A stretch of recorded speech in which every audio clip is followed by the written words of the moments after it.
हे दोस्तों, मेरा नाम है निखिल और कैसे हो आप सब। अभी हम बात करेंगे सोक्रेटिस के बारे में। जो इनका जन्म जो है 470 BCE में हुआ था और इनकी मृत्यु 399 BCE में हुई थी। ये जो है एथेंस के थे, ग्रीस के अंदर जो है एक सिटी स्टेट है एथेंस। तो इनका जन्म हुआ था एथेंस में और ये कब हुआ था 470 BCE के अंदर। इनको हम फादर ऑफ एथिक्स और फादर ऑफ फिलोसफी इनके नाम से भी जानते हैं। ठीक है, बेसिकली एक एंशिएंट ग्रीस की बात है। ये टीचर थे प्लेटो के। ठीक है, प्लेटो जो है वो इनका स्टूडेंट था और ये टीचर थे प्लेटो के। Worked initially as a stone mason. Stone mason होता है कि इन्होंने शुरुआत में पत्थर तोड़ने का भी काम किया था। बाद में ये एक स्कल्पचर बनाने लग गए थे और मिलिट्री में इन्होंने सर्व किया। रिटायरमेंट के बाद इन्होंने टीचिंग का प्रोफेशन लिया और ये जो है 399 BCE के अंदर डाइड, यानी ये ख़त्म हो गए थे 399 BCE के अंदर। उस टाइम पे रिलीजन कैसा था? उस टाइम पे पैगनिज़म फॉलो हो जाता था। पैगनिज़म मतलब बहुत सारे देवी देवताओं को पूजा करते थे। ठीक है, उस टाइम एथेंस, ग्रीस की बात कर रहे हैं हम, यूरोप की उस समय की। ठीक है, अच्छा, इसकी जो रेप्यूटेशन थी वो जब पॉपुलर होगी, जब एक ओरेकल थी, ओरेकल ऑफ डेल्फाई। ठीक है, ये प्रीस्टेस थी टेम्पल ऑफ अपोलो में। ठीक है, proclaim that no one was wiser than Socrates. इन्होंने क्या बताया कि जो सोक्रेटिस है उनसे ज़्यादा समझदार व्यक्ति पूरे एथेंस में कोई भी नहीं है। ये किसने बताया था? ये ओरेकल ऑफ डेल्फाई ने बताया था। ठीक है, ये कौन थी ओरेकल ऑफ डेल्फाई? ये टेम्पल ऑफ अपोलो की प्रीस्टेस थी। प्रीस्टेस होती है जैसे अपने मंदिर में पुजारी होंगे, ठीक है, या फिर चर्च में फादर वगैरह ऐसे। ठीक है, ये जो ओरेकल ऑफ डेल्फाई थी ये टेम्पल ऑफ अपोलो की प्रीस्टेस थी। यानी कहने की बात ये है कि जो राजा वगैरह जो थे ना, जो युद्ध पे जाते थे, तो इनसे पूछ के ही सब कुछ, मतलब ज़्यादातर काम इनसे पूछ के ही होता था। ये एक किस्म से भविष्यवाणी करती थी। ठीक है, कि क्या होगा। ठीक है, लोग भी इनके पास आते थे और ये अपनी मतलब पूछते थे इनसे कि भाई क्या करना चाहिए क्या नहीं।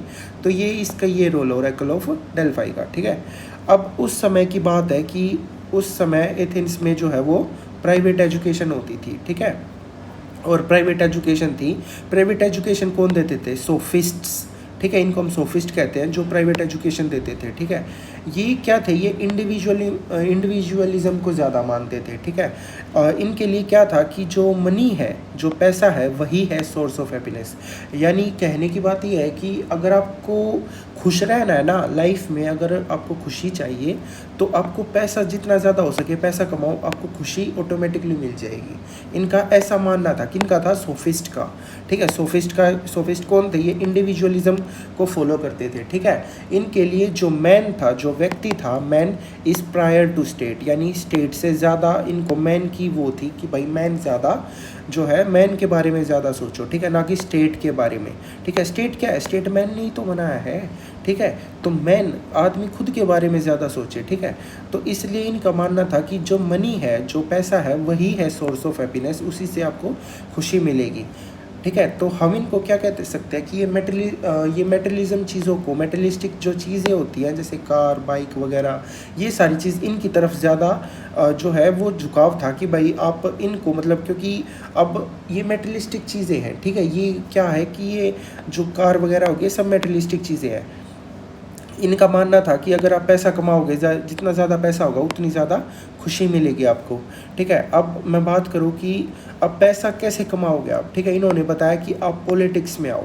ठीक है, क्या? राजनीति में आओ। अगर आप राजनीति में आओगे तो आप राजनीति में आओगे, आप बहुत पैसा कमाओगे। आप सोच के देखो कि राजनीति में आओगे तो पैसा इतना ज़्यादा कैसे कमाओगे, क्योंकि करप्शन करोगे आप। ठीक है, अगर आप राजनीति में ये सोच के आ रहे हो कि मेरे को बहुत ज़्यादा पैसा कमाना है, तो आप कहीं ना कहीं आप करप्शन के प्रति कुछ ज़्यादा ही, मतलब उसकी तरफ आप अट्रैक्ट हो। ठीक है, तो जो सोक्रेटिस थे वो, जैसा कि मैंने बताया, वो एक आइडियलिस्ट थे। ठीक है, और जो ये सोफिस्ट थे ये इंडिविजुअलिज्म थे। दोनों में क्या फ़र्क है? इनके लिए जो है, किन के लिए? सोक्रेटिस के लिए जो स्टेट है वो बहुत ज़्यादा मायने रखता था। ठीक है, इनके लिए जो स्टेट है, सोक्रेटिस के लिए state is prior to man. ठीक है, जो स्टेट है वो ज़्यादा मायने रखता है। ठीक है, एज़ कम्पेयर टू किसी व्यक्ति के कि स्टेट ज़्यादा पावरफुल है, स्टेट को ज़्यादा पावरफुल होना चाहिए, ठीक है। जो सोक्रेटिस है वो एक आइडियलिस्ट थे और साथ में इनका सोक्रेटिस का कहना था knowledge is the source of happiness. अभी मैंने बताया कि सोफिस्ट का क्या कहना था, money is the source of happiness, जबकि सोक्रेटिस का क्या कहना था कि knowledge is the source of happiness. जो ज्ञान है, ठीक है, जो ज्ञान है वही है आपके खुशी होने का, एक स्वस्थ लाइफ का, ठीक है, एक हेल्दी लाइफ का और खुश होने का, एक अच्छी ज़िंदगी का जो है वो नॉलेज से मिलेगी आपको, एक अच्छी ज़िंदगी, एक स्वस्थ लाइफ, ठीक है। तो जो इनके स्टूडेंट थे वो प्लेटो, ठीक है, जो प्लेटो है, आगे हम पढ़ेंगे प्लेटो के बारे में। जो प्लेटो है वो इनसे बहुत ज़्यादा प्रभावित है, बहुत ज़्यादा इन्फ्लुएंस थे, ठीक है, सोक्रेटिस से।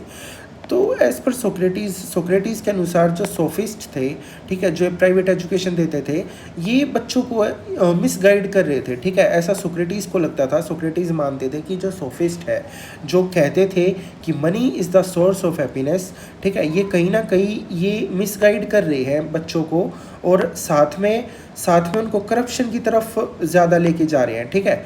और इसलिए जो सोक्रेटिस इनको, क्योंकि देखो जो सोफिस्ट थे ना ये प्राइवेट एजुकेशन देते थे, तो जो इनके स्टूडेंट थे सोफिस्ट के, जो इनके पास पढ़ने आते थे, वो एथेंस के मतलब मैं ये कहूँ कि बहुत जो ब्यूरोक्रेट्स थे, ठीक है, जो मतलब उस समय जो राजनीति में थे उनके बच्चों को पढ़ाते थे ये सोफिस्ट। तो समझ रहे हो मेरी बात आप, कि जो सोफिस्ट है वो उन बच्चों को पढ़ा रहे हैं जो जिनके पेरेंट्स जो हैं या जिनके जो रिलेटिव्स है वो पहले से ही इतनी बड़ी पोजीशन पे है।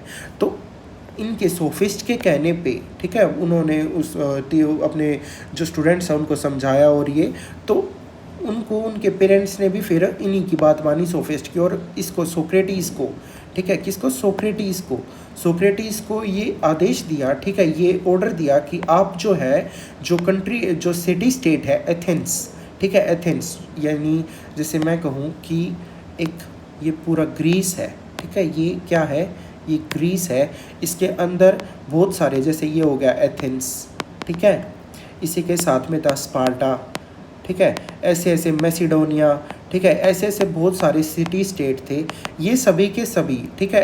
अब जैसे ये एथेंस है, ठीक है, ये जो सिटी स्टेट है, यहाँ पे यहाँ की बात कर रहा हूँ मैं कि यहाँ पे जो है वो सोक्रेटिस रहते थे, ठीक है। अब मैं बात करूं कि जो एथेंस के अंदर जो है, एथेंस के अंदर जो सोक्रेटिस है, इनको ऑप्शन दिया गया कि आप जो है एथेंस को छोड़ के चले जाओ, इस सिटी स्टेट से दूर चले जाओ यहाँ से, ठीक है, हमको ज़रूरत नहीं है आपकी, ऐसा सोक्रेटिस को कहा गया। लेकिन जो सोक्रेटिस थे वो क्या थे, वो आइडियलिस्ट थे, उनके लिए स्टेट ज़्यादा मायने रखता था। तो उनके जो प्रिंसिपल्स थे उनको था state is prior to man, ठीक है, स्टेट ज़्यादा इम्पोर्टेंट है।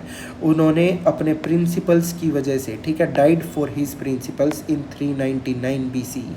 इस समय इनकी मृत्यु हो गई। इनकी मृत्यु कैसे हुई आपको पता है? इनकी मृत्यु हुई हेमलॉक नाम का जो एक जहर है, इनको वो दिया गया जब जाके इनकी मृत्यु हुई, ठीक है। इनके ऊपर 2 चार्जेस लगाए गए थे, ठीक है, एक तो था चार्जेस इम्पेटी, ठीक है, इनके ऊपर चार्जेस लगाए गए थे इम्पेटी के, ओके, और दूसरा इनके ऊपर चार्जेस लगाया गया था करप्शन, कि आप यूथ को करप्ट कर रहे हो, ठीक है। इनके ऊपर ये चार्जेस लगाए गए थे कि आप जो है यूथ को करप्ट कर रहे हो, ठीक है। इम्पेटी के चार्जेस लगे, ठीक है, और साथ में करप्शन ऑफ इम्पेटी क्या होता है, ठीक है, इम्पेटी ये एक वर्ड है, इसका मतलब है कि इम्पेटी का मतलब होता है रिलीजियस इवेंट्स। क्योंकि जो सोक्रेटिस थे ना वो मतलब भगवान के पास जो समय जो गॉड थे, ठीक है, उनकी पूजा मतलब वहाँ पे जो रिलीजियस इवेंट्स होते थे, ठीक है, जो रिलीजियस इवेंट्स होते थे, गैदरिंग्स होती थी, बहुत सारे व्यक्ति जो है जो पूजा करने जाते थे वहाँ, ये मतलब उस समय का वर्ड बता रहा हूँ मैं कि मतलब जो वहाँ पे भगवान के पास जाते थे, गॉड के पास, ये नहीं चाहते थे। इनका पता है क्या मानना था? ये मानते थे कि जो सोक्रेटिस है ना, जो सोक्रेटिस है वो सोक्रेटिस मानते थे कि भगवान के पास वो जाता है जिसने गलत काम किया हो, पर मैंने तो कोई गलत काम ही नहीं किया, ठीक है, तो मैं भगवान के पास क्यों जाऊँ? ऐसा किसका मानना था? ऐसा सोक्रेटिस का मानना था, ठीक है, ऐसा सोक्रेटिस का मानना था, ठीक है। इसलिए इनके ऊपर ये भी चार्जेस लगे कि भाई ये जो है ये भगवान को भी नहीं मानते इम्पेटी, ठीक है, कि ये रिलीजियस इवेंट्स में जाती नहीं है, ठीक है, और साथ में जो है बच्चों को गलत सिखाता है, मतलब जो स्टूडेंट्स हैं उनको गलत शिक्षा दे रहे, ये यूथ को, जो यूथ है उसको करप्ट कर रहे हैं, ठीक है। तो ये सारे चार्जेस लगे, इसलिए जो सोक्रेटिस है वो 399 BC के अंदर उनकी हेमलॉक जहर पीने के बाद इनकी मृत्यु हो गई, ठीक है। तो आज के लिए बस इतना ही, मिलते हैं आपको अगली लेक्चर में। Thank you.